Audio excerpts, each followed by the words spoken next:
Una muna, hayaan niyong sabihin ko ang pangunahing punto. Ipinahayag ni Trump na ang bagong taripa para sa semiconductor ay ianunsyo sa susunod na linggo at inaasahan na ipapatupad sa malapit na hinaharap. Halos mula ika-21 hanggang ika-25.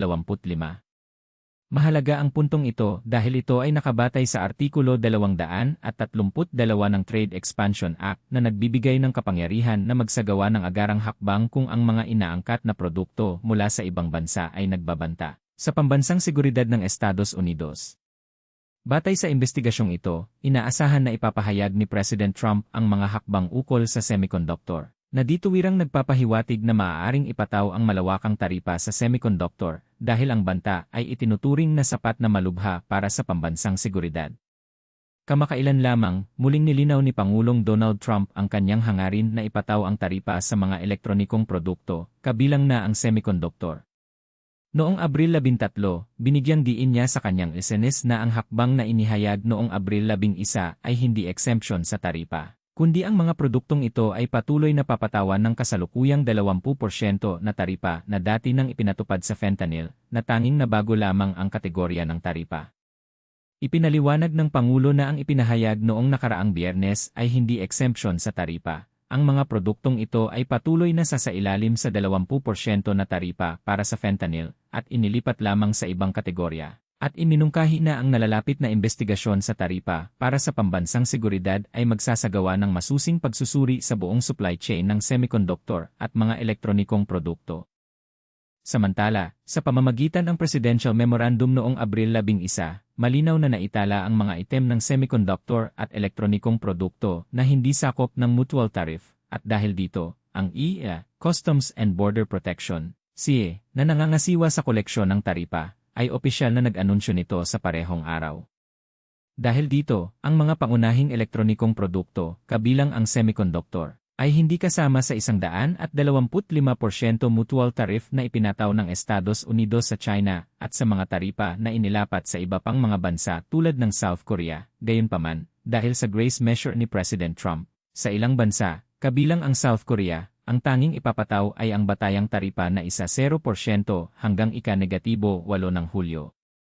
Gayon din, balak ng Estados Unidos na ipagpatuloy ang hiwalay na administratibong kautusan na naglalagay ng 20% taripa sa fentanyl, isang narcotic painkiller, laban sa China na hindi nakipagtulungan para pigilan ang pagpasok nito sa VIA.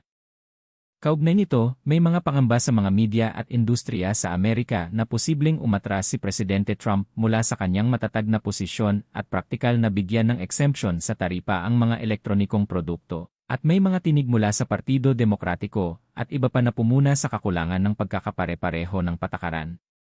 Bilang tugon, ipinaliwanag ng mga opisyal ng Administrasyong Trump na ang mga elektronikong produkto, kabilang ang mga semiconductor, ay simpleng hindi isinama sa mutual tariff ayon sa bawat bansa at na ang mga taripa ay ipapataw batay sa resulta ng nalalapit na investigasyon sa taripa para sa pambansang seguridad sa ilalim ng Seksyon 232 ng Trade Expansion Act.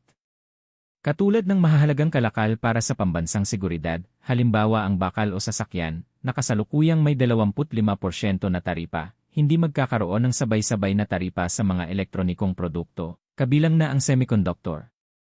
Nilinaw din ni US Secretary of Commerce Howard Lutnick na ang mga produktong ito ay kabilang sa kategorya ng semiconductors at papatawan ng espesipikong taripa upang muling may import at i-produce sa loob ng Estados Unidos. Na malinaw na nagpapahiwatig na ang layunin ay palakasin ang lokal na pagmamanupaktura sa IINA para sa pambansang seguridad at proteksyon ng mahahalagang teknolohiya. Binigyang diin niya na ang mga pangunahing produktong teknolohikal tulad ng semiconductors, chips, at displays ay dapat talagang i-produce sa Estados Unidos. Bukod pa rito, simula isang buwan mula ngayon, magkakaroon ng hiwalay na taripa para sa semiconductors sa mga pangunahing elektronikong produkto gaya ng smartphones, laptops at computers na dati nang hindi saklaw ng reciprocal tariffs. Ito ay dahil itinuturing na lubhang mahalaga para sa pambansang seguridad ang mga produktong ito at nakatakda na ang pag-implementa ng taripa upang mapawi ang ilan sa mga pangamba ng merkado at kawalang katiyakan sa pananalapi. Gayunpaman, inaasahan na ang taripa para sa semiconductors ay mas mababa kaysa sa 125% reciprocal tariff na ipinataw sa China. Sa kabuuan, ang pagbabago sa patakaran ng taripa sa mga elektronikong produkto ay hindi lamang isang simpleng pagbibigay ng exemption, kundi isang hakbang-hakbang na pamamaraan na naipatupad sa pamamagitan ng muling pagsasaayos ng mga kategorya ng taripa. Masusing sinusuri ng Estados Unidos ang supply chain ng mga elektronikong produkto at semiconductors sa pamamagitan ng hakbang na ito, kasabay ng pagsisikap na protektahan ang pambansang seguridad, pangalagaan ang pangunahing teknolohiya, at palakasin ang lokal na pagmamanupaktura. Itinuturing ang pagbabagong ito bilang isang multi-layered na diskarte na naglalayong makamit ang estratehikong kalamangan sa pagharap sa mga trade dispute laban sa China at iba pang mga kompetitor. Hindi ito rekomendasyon para sa pagbili o pagbebenta. Mag-subscribe para makatanggap ng mas magagandang impormasyon ng mas mabilis.